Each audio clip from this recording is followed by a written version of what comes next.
Okay, so quick unboxing tayo tsaka hands-on dito sa bagong Insta360 X5 8K 360 action camera. So ito yung pangalawang 360 action camera ko. Pinakauna ko yung X1 pa ng Insta360, tapos ang naging mga action camera ko na yung ano nila, yung Ace Pro 1 tsaka Ace Pro 2. Okay, yung Ace Pro 2, abangan nyo rin yung full review ko doon.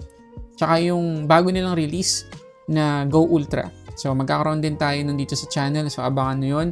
Pansamantala, focus muna tayo dito. Tapos, after ilang days, kukompare natin siya sa kauna-unahang 360 camera ng DJI para makita nyo kung alin yung masulit sa dalawang to.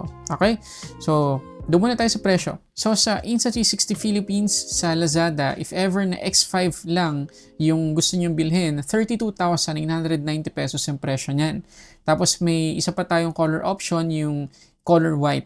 Pero I highly recommend na doon na kayo sa starter bundle, 37,590 para magkaroon kayo ng mga accessories para agad-agad magamit nyo itong action camera na to. Okay, so ito yung box niya. At disclaimer lang, na-open ko na to at wala na kayong makikitang balot dun sa mismong X5 kasi nga nagamit ko na siya for a couple of days na rin. Tapos, ito yung ilan sa mga accessories sa pinadala ng Insta360. So, ito yung lens guard. Napaka-essential nito para sa akin. Ayan. Kailangan nyo yung bumili din agad-agad nito para maprotektahan nyo yung dalawang lens. Ulitin ko, dalawa po yung lens ito. Kaya medyo malaki-laki responsibility sa part natin para maingatan yung mga lente.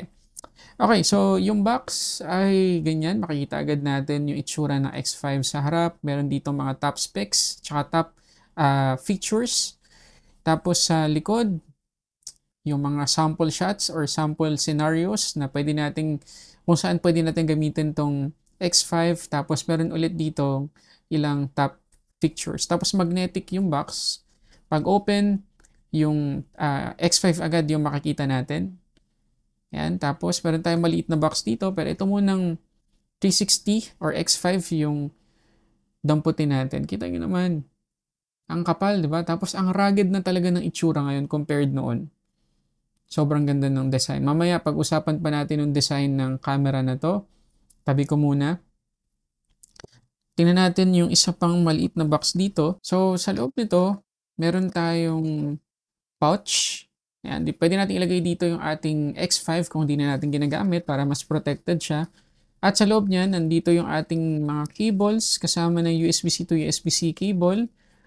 Isa lang pala, sorry, hindi cables. Isang cable lang, tapos yung kanyang micro fiber cloth. At napaka-importante na laging itong dala kasi makaka-apekto po sa stitching tsaka sa buong quality ng 360 video ninyo kung madumi po yung lente ng kahit isa lang dito sa X5. So, kailangan masigurado nyo munang malinis na malinis yung dalawang lente bago nyo ito gamitin.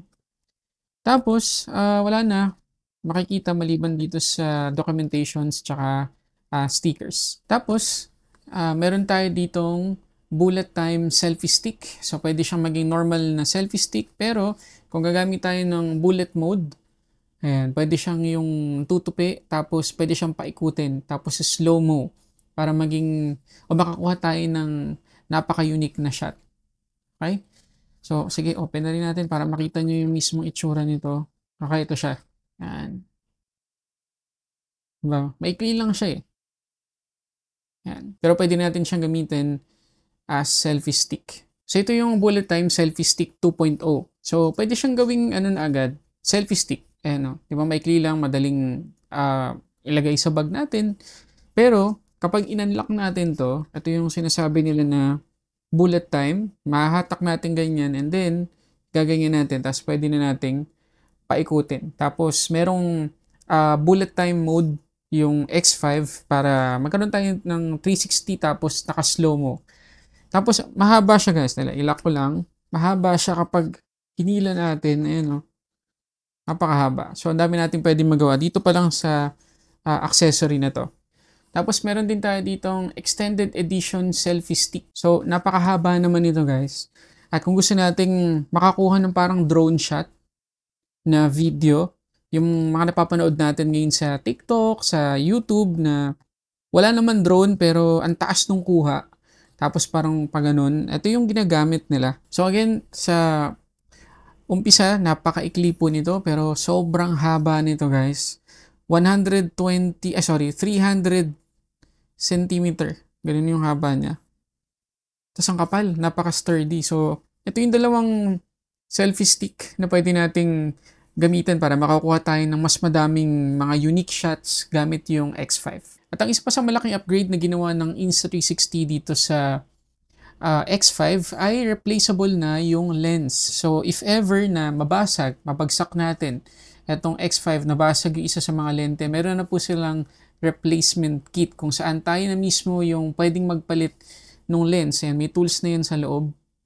Ayan, para hindi na natin kailangang ipadala sa kanila, maghihintay tayo ng ilang weeks, madedelay yung mga shoots natin. So, tayo na mismo pwedeng magpalit. So, I suggest, kung bibili kayo nito, tapos talagang madami kayong pupuntahan ng mga adventures, bumili na rin po kayo ng replacement lens kit para in case of emergency, hindi kayo madedelay. Kasi within 5 minutes, pwedeng nyo na pong mapalitan yung lente nitong X5. Kailangan nyo lang tandaan na yung isang replacement kit, isa lang din yung lente na laman. So, kung gusto nyo mapalitan yung dalawang lens, dalawang ganito po yung bibili ninyo. Ayan o, meron tayong guide dito kung paano magpalit. Tapos, ayan, isa lang yung lente. Ayan. Meron tayong pambuga ng alikabok, tsaka ng mga bubog kung sakaling merong basag. Kasi ito yung pang ano niya, pang dikit. Or pang hold dun sa lente para may dikit natin. So, yun yung ilan sa mga accessories na pwede ninyo i-consider kung bibili kayo nitong X5. At ngayon, puntahan natin yung ilan sa mga design changes dito sa X5.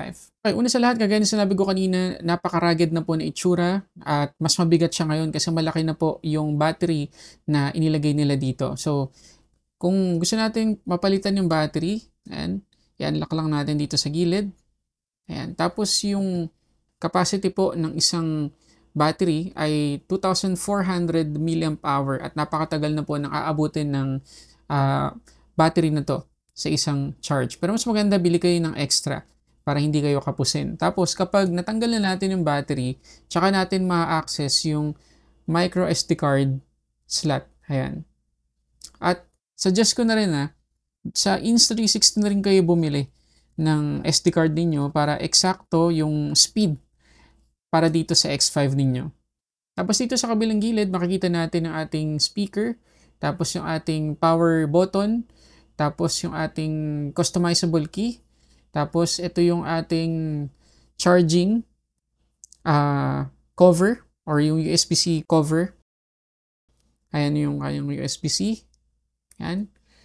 Tapos dito sa pinakalikod niya, yung ating LCD display. So, meron tayong Insta360 na branding, tapos meron tayong dalawang button dito, tapos yung LED indicator niya. Meron din ditong indicator sa harap, tapos meron tayong branding ulit dito, tapos yung kanyang wind guard para sa mic. Ito yung isa sa pinakabago dito sa X5 kasi kahit na windy, makukuha pa rin, makakapture pa rin ng maayos yung boses natin. Tapos dito sa ilalim, ayan, meron tayong screw mount.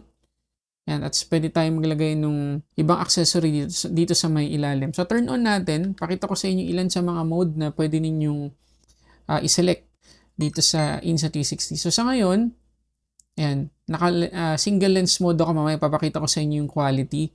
Tapos, ito yung kanyang 360 mode. Ayan. So, pag bumalik tayo sa screen, ayan, ganyan na itsura niya. Ayan.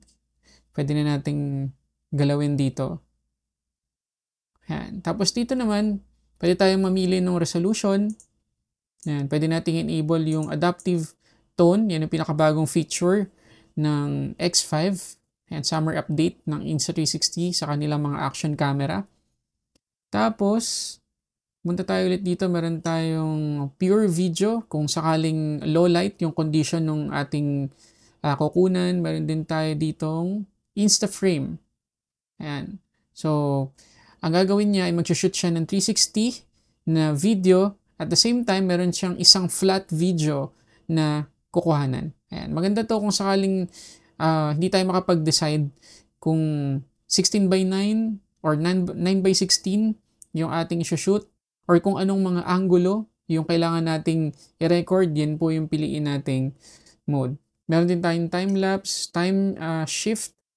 Kasi yun yung bullet time na sinasabi ko kanina. Tapos meron din tayong loop recording, road mode kung gusto natin gawing tawag dito, dashcam, yung X5, pwede.